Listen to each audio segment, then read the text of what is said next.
Hello students, welcome to my class. So बच्चों, आज हम पढ़ने जा रहे हैं किडनी की यूनिट मतलब नेफ्रॉन के बारे में। नेफ्रॉन का एक और नाम भी है, वो है यूरिनिफरस ट्यूब्यूल, और उसी के स्ट्रक्चर को हम डिस्कस करेंगे ब्रीफली। तो चलिए स्टार्ट करते हैं। सबसे पहले स्ट्रक्चर ऑफ यूरिनिफरस ट्यूब्यूल के कितने पार्ट हैं, तो आप कहोगे दो पार्ट है। फर्स्ट पार्ट को बच्चों हम लोग क्या बोलेंगे? माल्पिगियन कैप्सूल, और इसी को हम लोग बोलेंगे रीनल कर्पसेल्स। क्लियर? और सेकंड पार्ट है बच्चों इसका रीनल टिब्यूल। तो कितने पार्ट है यूरिनिफरस टिब्यूल के? दो पार्ट है। First one is Malpighian capsule and second one is renal tubule. अभी डायग्राम भी पढ़ेंगे और समझेंगे अच्छे से। अब इसके कितने पार्ट है? इसके अनदर दो पार्ट हैं। First one is Bowman capsule and second one is glomerulus. ठीक है। अब जो ग्लोमेरुलस है उसका फॉर्मेशन कैसे हुआ है, तो कहोगे 50 नॉट ऑफ कैपिलरीज का जो बंच है उसको ओवरऑल हम लोग क्या बोलते हैं? ग्लोमेरुलस। रीनल ट्यूब्यूल की अगर हम बात करें तो उसके चार पार्ट होते हैं बच्चों। फर्स्ट पार्ट है पीसीटी, जिसको हम लोग बोलते हैं proximal convoluted tubule. Second one is loop of Henle. Loop of Henle में भी तीन पार्ट आपको दिखेंगे, थिन डिसेंडिंग, थिन असेंडिंग और thick ascending. Third one is DCT, full नाम है बच्चों इसका distal convoluted tubule. And last one is सीटी कॉल्ड कलेक्टिंग ट्यूब्यूल। क्लियर है? तो अभी मैंने आपको पूरा पूरा फ्लो चार्ट एक्सप्लेन कर दिया है। आप जाएंगे सीधा डायग्राम में ताकि आपको हर एक चीज अच्छे से समझ में आ जाए कि कैसे हमें सारे पार्ट्स को पढ़ना है। तो देखिए, अब इसमें आप देखो, आपको एक कपलैक डिप्रेशन दिख रहा है, ये पूरा का पूरा स्ट्रक्चर। अब ये जो कपलैक डिप्रेशन आपको दिख रहा है, इस कपलैक डिप्रेशन को हम लोग क्या बोलेंगे? Bowman's capsule. ठीक है, तो ये है आपका क्या? बोमन्स कैप्सूल, ये जो डिप्रेशन है। और इसी में आपको रेड कलर का बंच दिख रहा है, उसको हमने बोला है ग्लोमेरुलस। और दोनों ही पार्ट को अगर हम जोड़ दें तो क्या, कौन सा पार्ट तैयार होगा हमारा? माल्पिगियन कैप्सूल। क्लियर?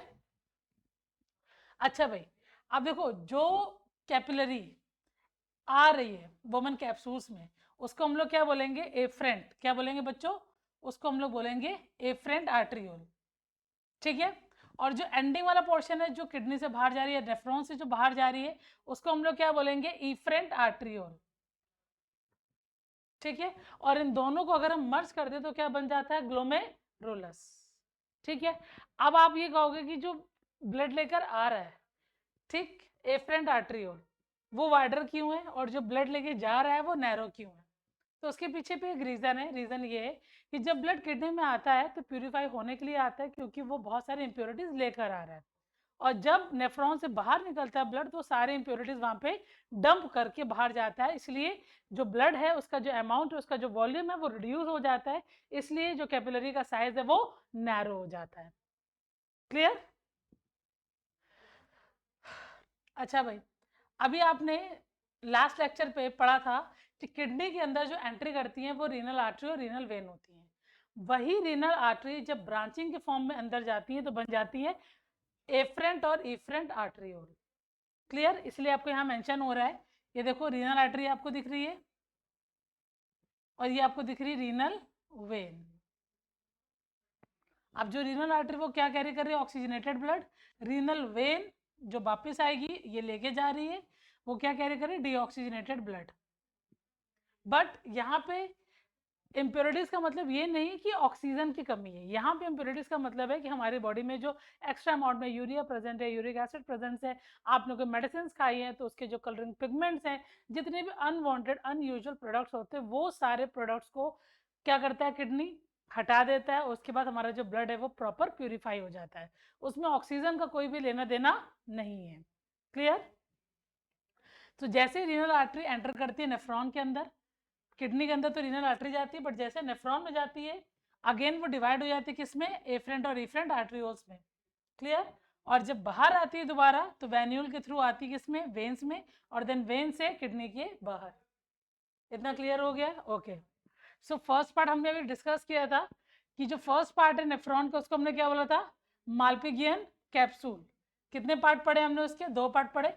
कप लाइक जो डिप्रेशन है उसको बोमस कैप्सूल बोलते हैं, और उसके अंदर जो बंच ऑफ कैपिलरीज आपको दिख रही है मतलब 50 नॉट ऑफ कैपिलरीज आपको दिख रही है, उसको हम लोग बोलते हैं ग्लोमेरुलस। अब जो एंट्री कर रहा है ग्लोमेरुलस का वो पार्ट जो इम्प्योरिटीज कैरी कर रहा है और एंट्री कर रहा है बोमन कैप्सूल में, उसको बोलते हैं एफरेंट आर्ट्रियोल, और जो एग्जिट कर रहा है उसको हम लोग बोलते हैं इफरेंट आर्ट्रियोल। क्लियर है? अब बच्चों इस रीजन में, ये जो रीजन आपको दिख रहा है यहाँ पे बहुत सारे पोर्स होंगे, माइन्यूट माइन्यूट से पोर्स होंगे, और उन्हीं पोर्स के थ्रू सारे के सारे इम्प्योरिटीज यहाँ पे बोमन कैप्सूल में डंप हो जाती है, ताकि वो इम्प्योरिटीज कहाँ जाएंगी, पीसीटी के पास जाएंगी, और फिर यूरिन का प्रॉपर फॉर्मेशन होगा। अभी हम वो भी डिस्कस करेंगे। देन अभी जो आपको पूरा पोर्शन दिख रहा है, ये जो यहाँ से रीजन स्टार्ट है, तो ये वाला जो रीजन है, ठीक है। अब यहाँ से पूरा का पूरा जो स्ट्रक्चर स्टार्ट हो रहा है उसको हम लोग बोलेंगे नेफ्रिक टिब्यूल। तो इसका फर्स्ट पार्ट बच्चों कौन सा है नेफ्रिक टिब्यूल का? फर्स्ट पार्ट है हमारा PCT, then loop of Henle, and third one is DCT, and last one is CT. तो देखो फर्स्ट पार्ट सबसे पहले देखेंगे कहाँ प्रेजेंट है हमारा, ये रहा हमारा फर्स्ट पार्ट जिसको हमने बोला पीसीटी, प्रॉक्सिमल कॉन्वोल्यूटेड टिब्यूल। ये पूरा रीजन है किसका? पीसीटी का। ठीक है, ये यहाँ तक बच्चों पूरा पीसीटी है इस रीजन तक।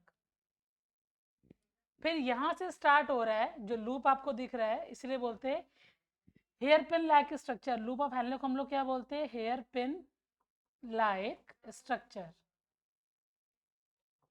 क्योंकि ये यू शेप का स्ट्रक्चर फॉर्म करती है। क्लियर? जो जोड़े में लगाती हैं अक्सर हमारी मम्मियाँ। तो स्टार्टिंग वाला जो रीजन आप देखिए, thin descending, then thin ascending, then thick ascending, और यहाँ तक जो पोर्शन आप देख रहे हो पूरा का पूरा, ये पूरा बच्चों है आपका loop of Henley. So first part is called thin descending, second part is called thin ascending, third part is called thick ascending. Clear? और देन बच्चों ये है डीसीटी वाला रीजन। अब डीसीटी सबसे ज्यादा रीएब्जॉर्प्शन कहाँ पर होता है? आप कहोगे वाटर का, तो कहोगे डीसीटी में होता है। ठीक है, सो डीसीटी जो है वो क्या ऐसा कंटेन करता है? तो आप कहोगे एडीएच हार्मोन। क्या कंटेन करता है डीसीटी? ADH hormone. एडीएच का फुल फॉर्म क्या है बच्चों? Anti diuretic hormone. क्या काम होता है? डाययूरेसिस को रोकती है। हमारी बॉडी में बच्चों पर डे 180 लीटर यूरिन का फॉर्मेशन होता है, जिसमें से सिर्फ 2 लीटर एक्सपेल आउट होता है in the form of urine.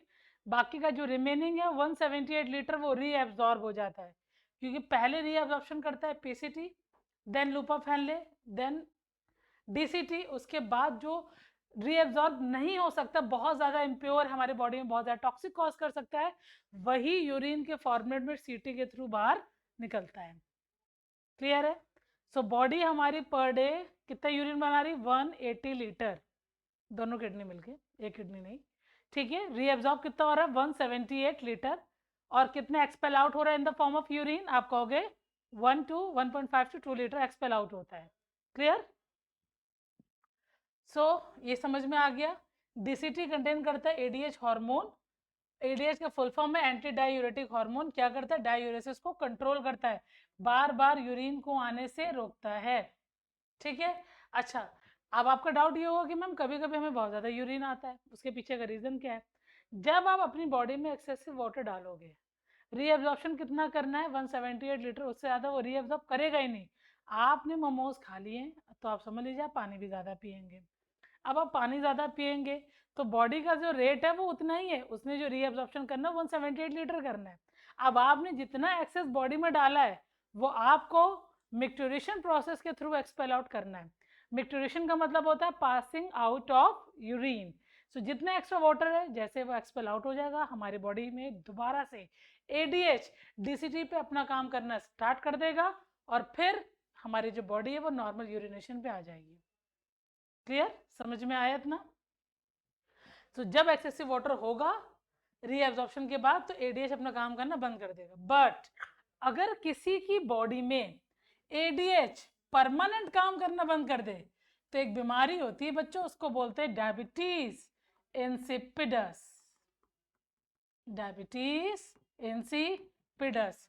ये बीमारी आपको परमानेंटली कब होगी? जब एडीएच आपकी बॉडी में काम ही नहीं करेगा। समझ रहे हैं आप? तो फिर अब एडीएच करता है क्या है? रीएब्जॉर्प्शन। अब जितना वो रीएब्जॉर्प्शन करता है वो रीएब्जॉर्प्शन होगा नहीं, उतना पोर्शन जितना भी रीएब्जॉर्प्शन करता है, अब उतना एक्स्ट्रा अमाउंट वाटर का आपकी बॉडी से एक्सपेल आउट होगा। पूरा 178 लीटर नहीं निकलेगा, बट जितना पोर्शन डीसीटी करता है उतना एक्सपेल आउट यूरिन के फॉर्म में होगा। तो जितने भी डायबिटिक इंसिपिडस वाले पेशेंट होते हैं उनको हर पौन घंटे में यूरिन के लिए जाना पड़ता है, क्योंकि उनकी बॉडी में जो एक्स्ट्रा वाटर है वो रीएब्जॉर्ब नहीं हो रहा है। क्लियर? एक डायबिटीज आपने सुनी, इसको हम बोलते हैं शुगर, वो डायबिटीज मेलाइटस होती है। वो किस कब होती है? जब हमारी बॉडी में इंसुलिन काम नहीं करती है।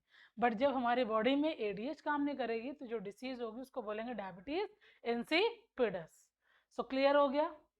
ठीक। सो अब डीसीटी ने रीअब्जॉर्प्शन किया तो फाइनली वो कहाँ ओपन हुआ? सीटी में, मतलब कलेक्टिंग ट्यूब्यूल।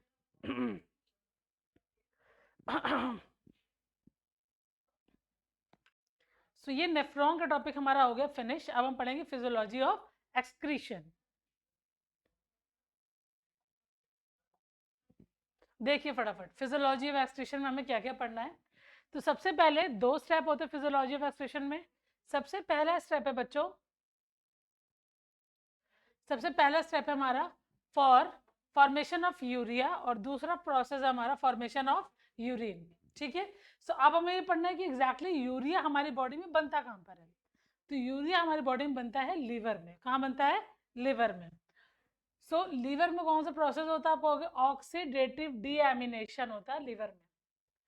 सो इस प्रोसेस के थ्रू जितना भी एक्सेस अमाउंट में अमीनो एसिड होता है वो रिलीज होता है in the form of ammonia. Clear है? लीवर में एक प्रोसेस होता है उसका नाम है ऑक्सीडेटिव डीएमिनेशन, और इस प्रोसेस के थ्रू डी का मतलब होता है एक्सपेल आउट होना, एमिनेशन का मींस अमीनो एसिड। क्लियर है? सो ऑक्सीडेटिव डीएमिनेशन के थ्रू जितना भी हमारी बॉडी में एक्सेस अमाउंट में अमीनो एसिड है वो रिलीज होता है in the form of ammonia. अब बच्चों अमोनिया हमारी बॉडी के लिए कैसा है? हाईली टॉक्सिक, जहरीला है। तो फिर जो अमोनिया है वो फटाफट चेंज होता है, क्विकली चेंज होता है, CO2 के साथ रिएक्ट करता है और किसका फॉर्मेशन करता है बच्चों? यूरिया का। और ये है यूरिया का formula NH2CO NH2। Clear? Then हमारा नेक्स्ट स्टेप है, अब हमारा यूरिया बन चुका है तो अब बॉडी से बाहर उसको क्या करना है? एक्सपेल आउट करना है in the form of urine. So उसके लिए कौन सा स्टेप हमें पढ़ना है? उसके लिए हमारा स्टेप है फॉर्मेशन ऑफ यूरिन। सो देखो भाई, यूरिया बना कहाँ पे? लीवर में। ट्रांसपोर्ट होके पहुंचा कहाँ? किडनी के पास। कैसे पहुंचा? कहोगे by the help of blood. ठीक है। क्यों पहुंचा है? एलिमिनेशन के लिए। यूरिया बना कहाँ पे? लीवर में। पहुंचा कहाँ पे? किडनी के पास। किसके थ्रू पहुंचा? With the help of blood. और क्यों पहुंचा? Reason, so for elimination. Clear? समझ में आया इतना?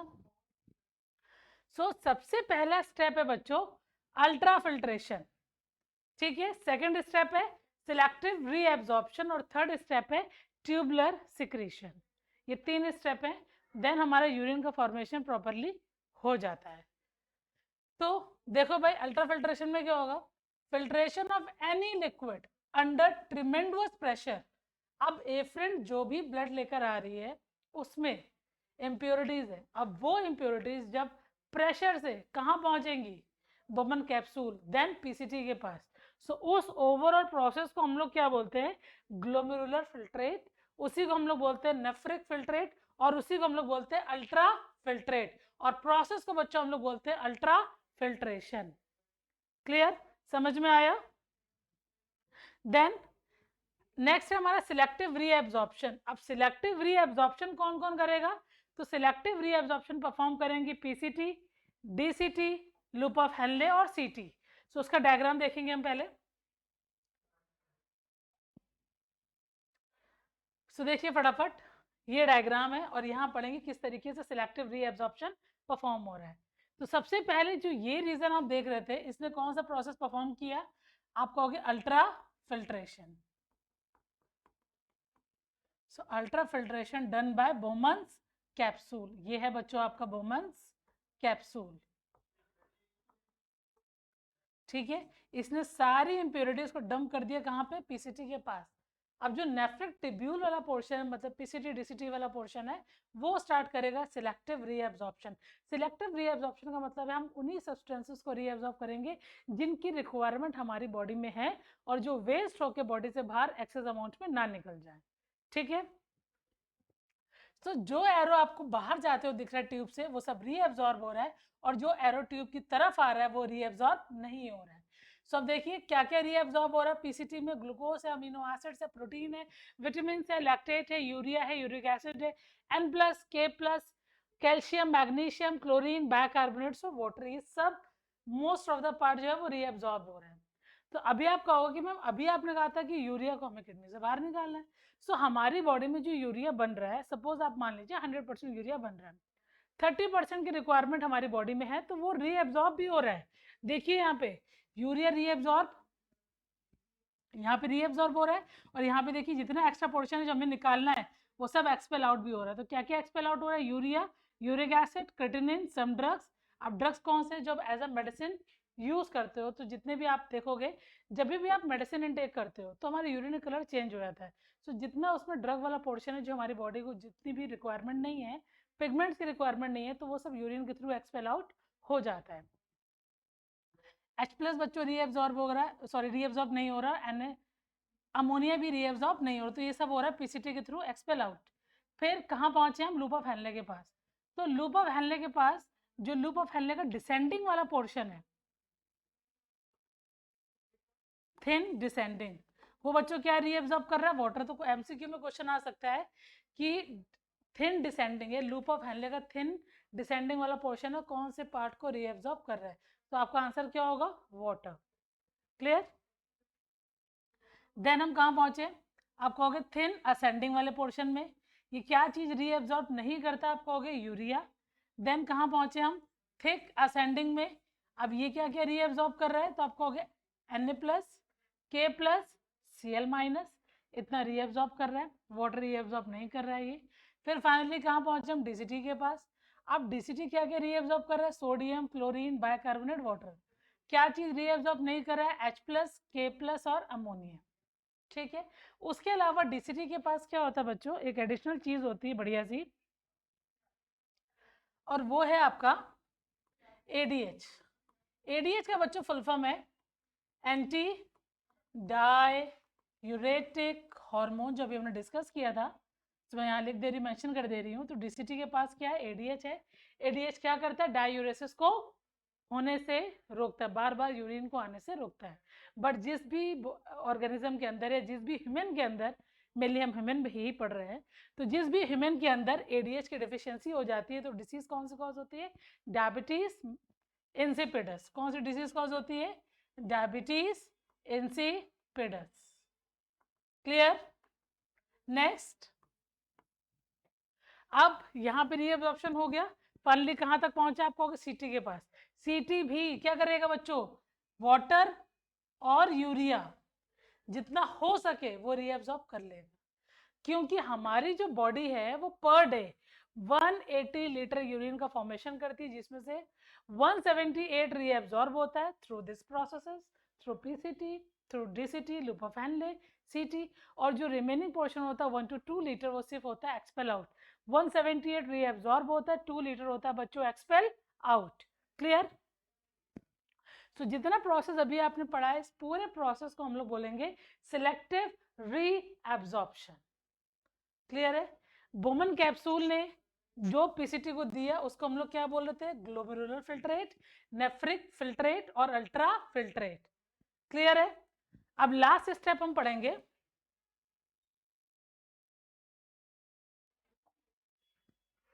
तो लास्ट स्टेप कौन सा हमारा, ट्यूबुलर सिक्रीशन। सो देखो भैया डेफिनेशन ध्यान से देखो, secretion of harmful substances from the blood into the nephric filtrate through the wall of DCT. उस ओवरऑल को हम लोग यहाँ पे क्या बोल रहे हैं, ट्यूबुलर सिक्रीशन। समझ में आया। अब जो रीअब्जॉर्ब हो गया वो तो सिलेक्टिव रीअब्जॉर्प्शन में आ गया, और जो चीज रीअब्जॉर्ब नहीं हुई है वो किस में आ जाएगी, पूरी पूरी ट्यूबुलर सिक्रीशन में। क्लियर। ओके, फिर देखें, अब the filtrate left after the reabsorption, reabsorption होने के बाद जो फिल्ट्रेट हमारे पास रिमेनिंग बचता है उसको हम लोग क्या बोलते हैं? यूरिन, जो हमारी बॉडी से होती है expel out via urethra. Clear? समझ में आया? सो मैंने अभी आपको कंप्लीट नेफ्रॉन का स्ट्रक्चर एक्सप्लेन कर दिया है। अगर आपको मेरा लेक्चर अच्छा लगा हो तो ज़्यादा से ज़्यादा शेयर करें, सब्सक्राइब करें मेरे चैनल को, ताकि अपडेट आपको मिलता रहे, जितनी वीडियोस मैं डालती रहूँ वो आप तक पहुँचते रहे। ठीक है, और आपके एग्जाम्स बहुत ज़्यादा अच्छे हों। So thank you for watching, bye bye, see you soon.